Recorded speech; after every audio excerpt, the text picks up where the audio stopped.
Welcome to True Vine Talks with Rachel and Linda. And today our guest speaker is my sweet dear sister, Elizabeth Slagel. Hello. Hello. Thanks for having me. Thanks for being here. So we'd love to, I'm going to let Rachel do a lot of it because I know you, and I think it's neat to have the person who doesn't know the person as a guest to kind of get a feel for what they do. And so I'm gonna let Rachel take it away. Awesome. Okay. Yeah. So Elizabeth, do you want to start out by just sharing for our guests a little bit about yourself and what you do? I hate talking about myself, so I'll tell you what I do.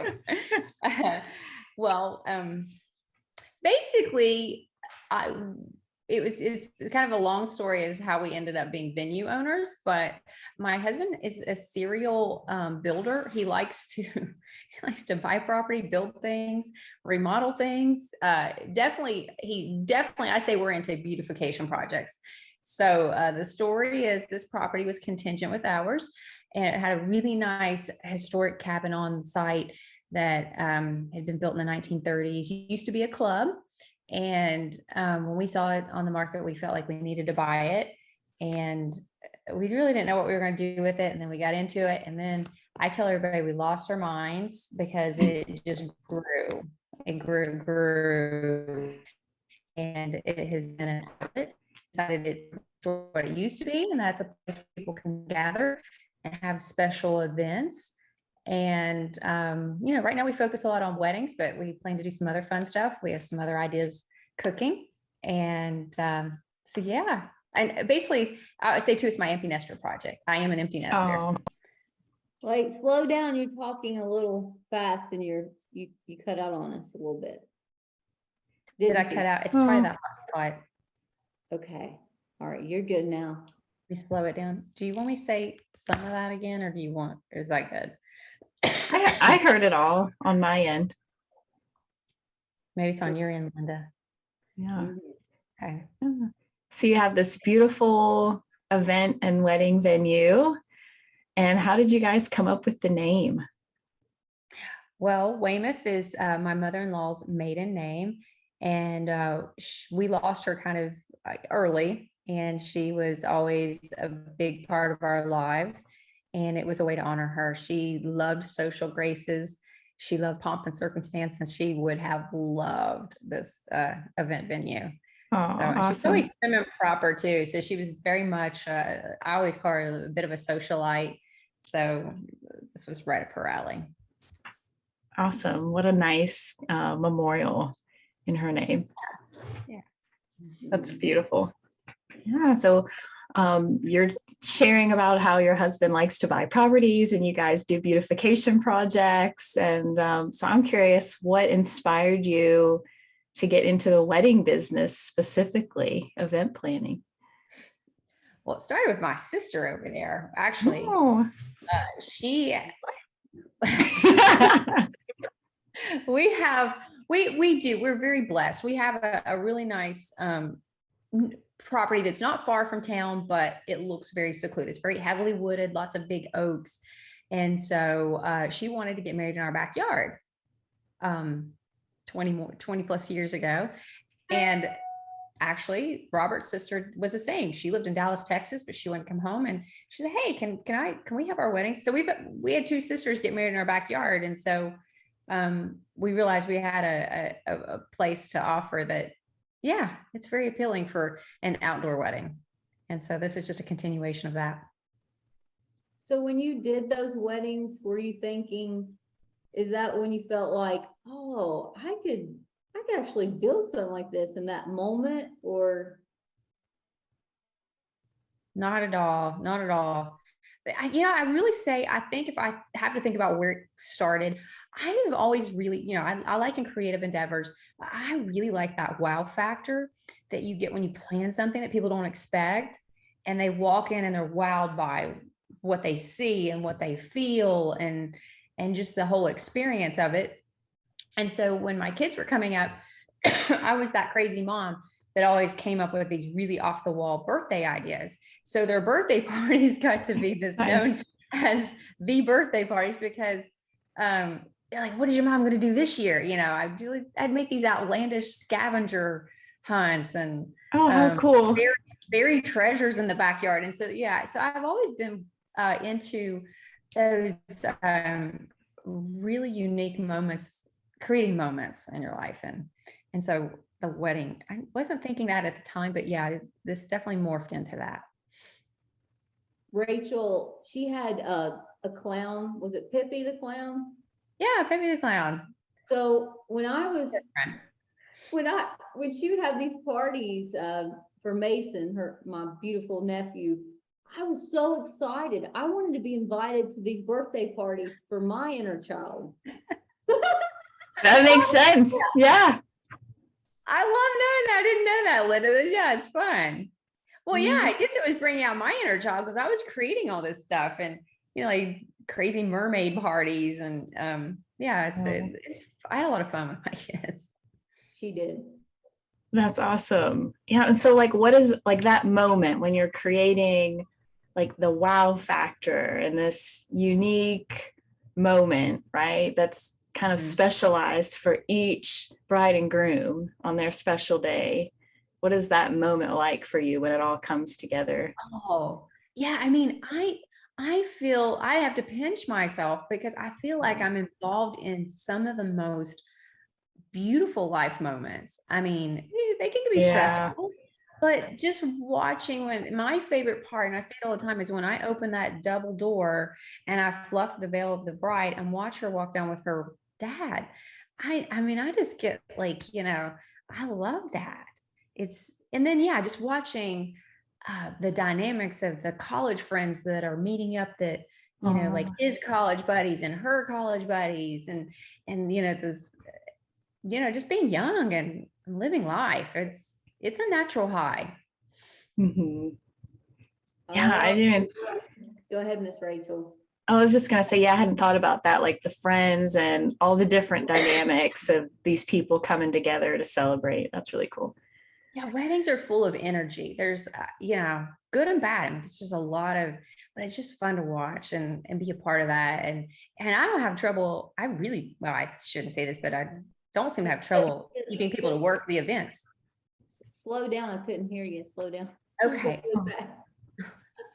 I don't have trouble having people work the events because even the young people just like to stand back and kind of watch and observe and feel the energy.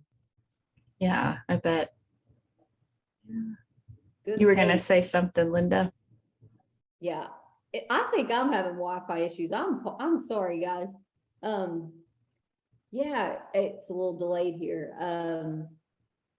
Yeah, my question, because this just kind of came up for me, Elizabeth, was the night before my wedding, I got anxiety and jitters and didn't know. I love Charlie and I loved him, but I didn't know if I could follow through with such a big life decision.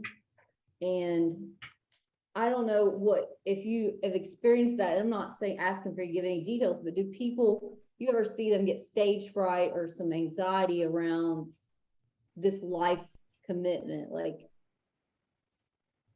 oh, absolutely. It's a very emotional, the wedding brings out, it's kind of like the holidays too, but it's like times 10 because it's just like, it's that one time, you know, hopefully, you know, the one event. And I had a bride show up and she said, look at my eyes. And she had been crying all night. Mm-hmm. And so I immediately went, you know, back to my place to get her some things that help the puffiness around her eyes. But she'd been crying all night and she was really missing her grandmother who wasn't with her for this event.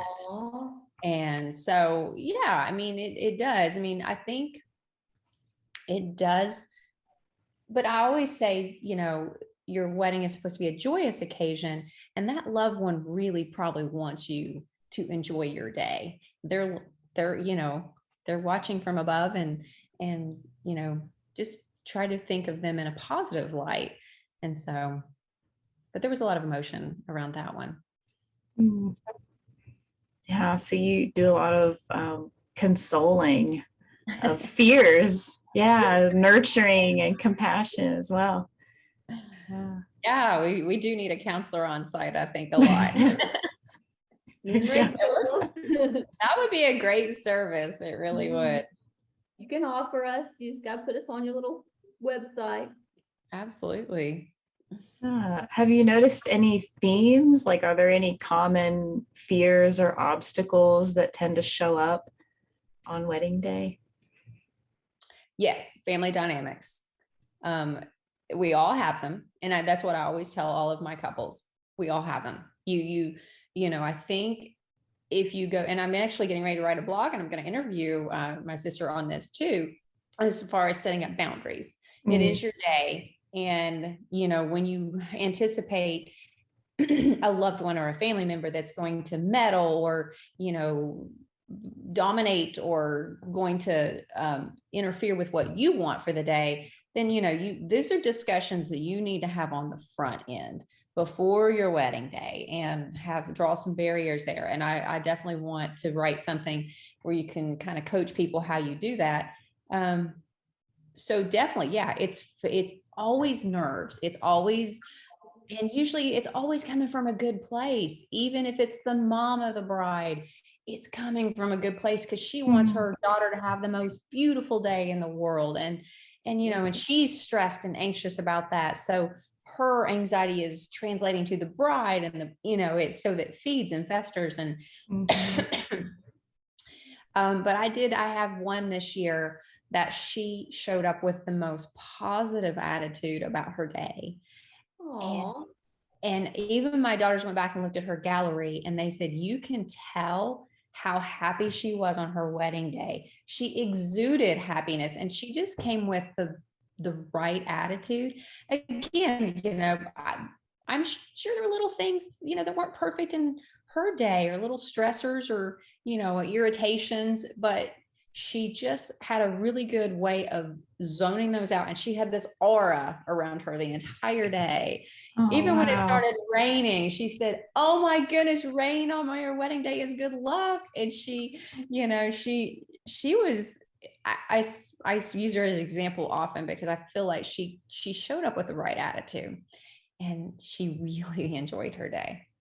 But I have several that have been like that too. I mean, most of them do, but again, it's a very emotional day, and you have to be prepared for that. Nice. Well, we talked about the birthday parties that you would plan, and then Linda mentioned her inner child would come out at these birthday parties. And so I'm wondering, are there, versions of your inner child that come out as you're helping to plan these special events? Oh, heck yeah. Go slow, sister. Go slow. Okay. I talk fast when I get excited. Heck yeah. I personally did not have a huge wedding. I don't feel like I missed out or anything, but and I've always been one that I think I appreciate enjoying others' happiness rather than, like, I don't like to be front and center. So I like to see others, in the spotlight. And I guess maybe I don't know if that's inner child exactly, but sometimes I love seeing these beautiful events come together, and I'm so happy for the couples and the brides, and I didn't have a big, great, grandiose wedding, but I'm so happy for them to have that. She was able to tap into, when we were growing up, we didn't have the resources, Rachel, to have big parties. Our parents did their best. And so she channeled what she would have loved to have had as a little girl, I think, often. Is that accurate, sis? Yeah, I guess so. I mean, I don't feel like I try to be careful not to indulge my children, but certainly I like the over the top. And I actually pulled this book because I feel like this is one of the recent books I've read, The Power of Moments. And it's definitely a good read. I guess it's sort of a business book, but it definitely talks about what makes a moment memorable. I just wanted memories, like what's, like what my girls sometimes refer to it, or Lily sometimes talks about your life trailer. What would your movie trailer for your life look like? And it would be just a bunch of moments. And That is so cool. I like helping create those. And I would certainly hope most wedding days are in your movie trailer. Yeah. Are there any like fears or obstacles that come up for you personally? Like, do you ever feel kind of frazzled? I know I would. I'd be like, oh, I want this day to be so perfect for you. Luckily, I'm not type A. I'm Okay. Yeah, I don't think I could survive in this industry being type A, because you can't control everything. There are so many things out of your control. But I try to be a calming force at every wedding. And okay, ask me again what there was a punchline to this question. Yeah. Like, are there any fears or insecurities that kind of creep up for you in the stress? I deal with stress pretty well, I think. But yeah, I mean, you're definitely on an adrenaline high. Like the next day, I call it wedding hangover, because you really you've been amped up for so long, for like a 12-hour period, just okay, mitigating this and mitigating that. And okay, the DJ's mic went out, and or just all these little things that pop up, but you're like in overdrive mode, and then you have to definitely unwind the next day. So you don't have time to be scared. You just have to react. Okay. You're just in the zone, like ready to handle things. Yeah. That makes sense. Yeah. So you would need the next day to like come down from that. Yeah. Yeah. It is. I'm usually in that bathrobe for a long time. Drinking my tea. Hey, that's self-care. That's good. It's good. Can I chime in? So since you have like what we call this good chi, positive energy, and it's sort of a grounding force to others. And you want to share a little bit about that, your experience with that? Well, I don't know how great it is, but yeah, we've talked about it. You've helped me. Probably because I was the oldest in my family. I definitely believe in a lot of birth order type stuff. So I always felt responsible for everybody and making sure everybody was okay. And that doesn't leave you. You just want to be the peacemaker. You want to make sure everybody's okay. And can't always change everything, but yeah, I definitely think that whatever that is in my personality makeup, as far as trying to help people ease their fears and calm them, has definitely worked to my benefit with helping with weddings. Yeah, people have told me that you tend to calm others down. So maybe it's just because I'm older. Sounds like you have the right like personality and mindset, right, for this career. Well, I think so. I don't do as many weddings, and I think there would be a burnout if I did as many. And I'm sure I don't. There's other people that do it probably better, or but I enjoy doing it, and so far so good. I think everybody's been pretty happy with what we bring them on their wedding day. We work hard. I bet. Very hard. Yeah. Have you made any observations about, the couples and how they experience their day? Do they, when it's over, are they like kind of sad? How do they emotionally experience their wedding day? I've really been blessed to observe a lot of people that I had a couple that told me they go back and watch their wedding video. They had been married almost a year, and they had gone back and watched their video once a week ever since they've been married, because they said it was the best day of their life. And I like that. That's that's how it should be. You should enjoy your wedding day. But again, it is a stress-filled day. There's a lot of external factors. I think the best key to it is just going into it where you can tune the external factors out. Being really willing to put that aura around yourself and shield yourself from the things that you can't control. I always say it's like it's usually family related. And if you just have to go into it ready to ignore a lot of it and put it out of your mind. I wonder what gets triggered, Rachel, like in family members when they see their child or when they see things getting married. I wonder what's happening on the inside. I think maybe it's like a fear of like some form of loss. Oh, that's good. For parents. It's also a big change, and some people don't like change. So yeah, it signifies a big change. And it changes the family dynamic when one goes off to get married. Elizabeth being the oldest and responsible leader in our family, when she got married, it changed the dynamic. So maybe there is a fear of losing that child that's going to change your family interactions, because if that grounding piece is not there, it shifts. What do you think, Rachel? yeah, I think so. Yeah. That is the change, right? We're losing this like just us, and now you have us and them, right? You're becoming a part of another family as well, right? We're going to be sharing you. Oh yeah, all of a sudden the holidays are going to be split, and and then there's that whole other family that you didn't choose. It was a choice, your child, and so yeah, you have to get to know these people, and you have to. So there's a lot you see on wedding day.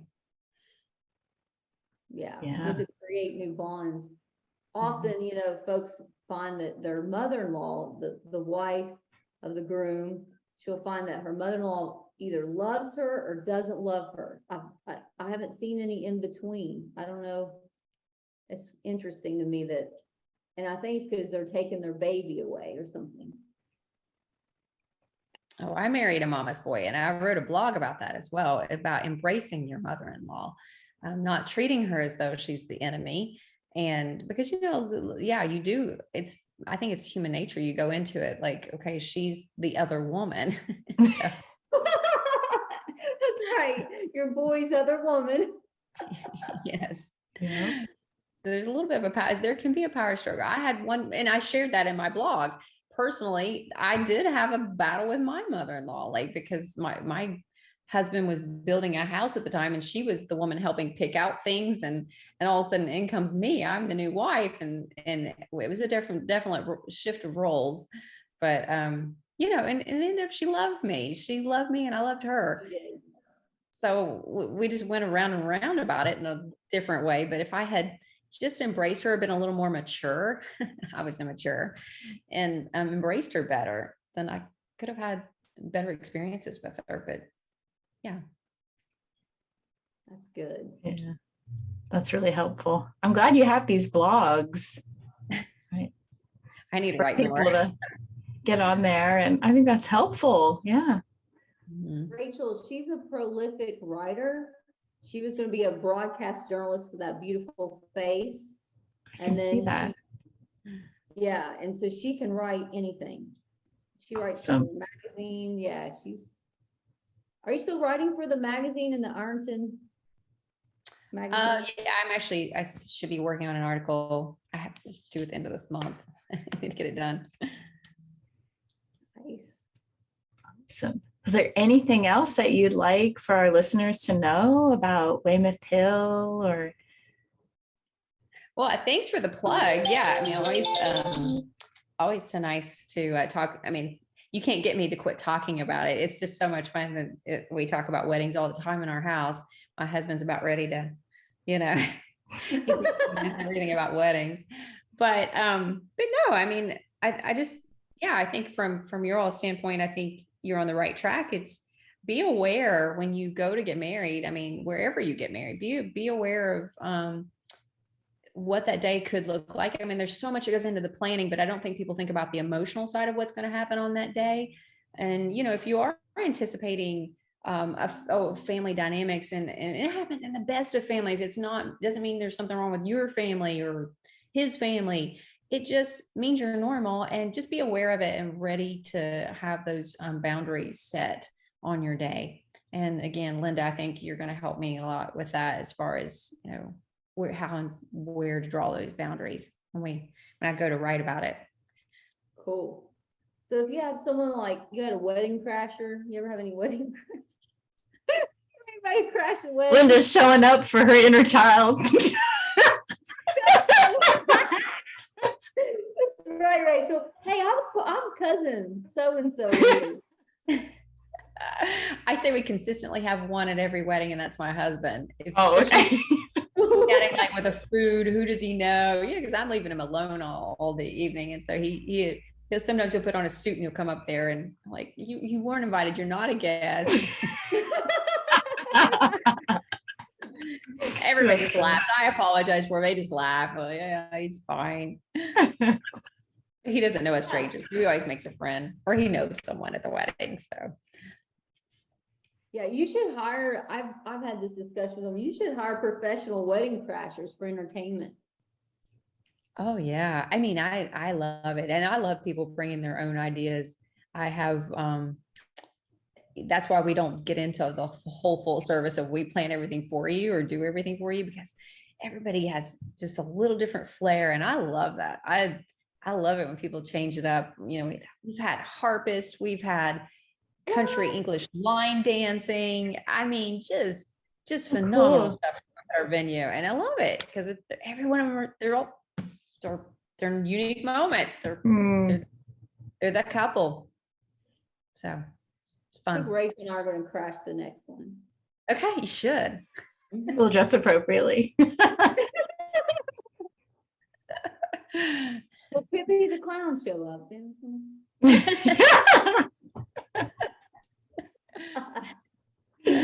Oh, Has anyone ever had a magician or a circus that you're? cool. No one's actually hired an entertainer. I'd love to see a little more, like someone needs a live band. I have a bride from New Jersey. She said, it's just kind of different here. No one does the live bands. And like, yeah, really, you should bring one, because that would be really fun. Have a live band at your wedding. Yeah. That's cool. Yeah. And I have a Scottish fairy tale wedding coming up next year, which I can't wait. I think they'll do kilts and maybe bagpipes. So that's cool. yeah, they're fun. They just, but no live entertainment. We'll figure that out. See how she lights up? Yeah, she lights up when she talks about it. It's her creative. I love it. Part. Mm-hmm. It's fun. It's a lot of work. Oh, I imagine. Yes. Yeah.